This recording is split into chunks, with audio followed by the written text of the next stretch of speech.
Perkenalkan, nama saya Mentari Wulandari Hembring.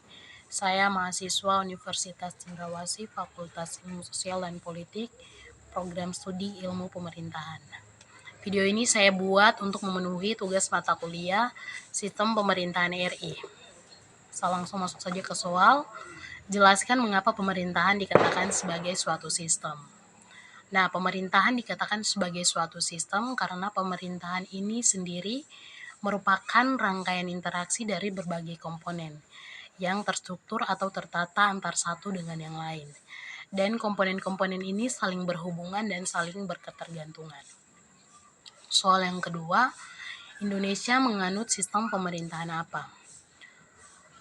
Indonesia saat ini menganut sistem pemerintahan presidensial, di mana adanya pemisahan kekuasaan antara lembaga eksekutif, yudikatif, dan legislatif yang berdasarkan prinsip checks and balance. Ketentuan ini tertuang dalam konstitusi, namun tetap diperlukan langkah penyempurnaan, terutama pengaturan atas pembatasan kekuasaan dan wewenang yang jelas di antara ketiga lembaga negara tersebut. Secara teoris, kewenangan lembaga-lembaga negara di Indonesia mengarah pada sistem pemerintahan presidensial.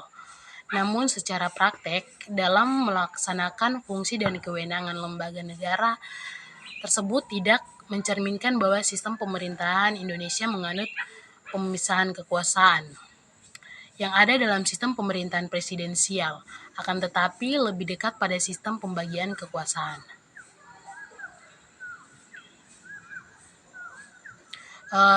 Soal yang ketiga,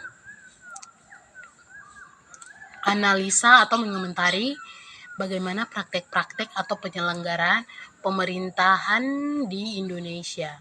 Nah, jadi penyelenggaraan atau praktek-praktek pemerintahan di Indonesia saat ini sudah benar dan tidak bertolak belakang antara suku, adat istiadat maupun agama.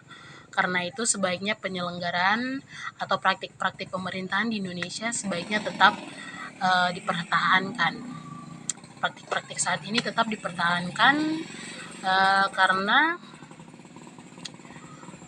ini sudah di jalan yang tepat, tanpa harus mengubah atau menambah suatu yang pada akhirnya akan bertentangan dan menimbulkan perpecahan.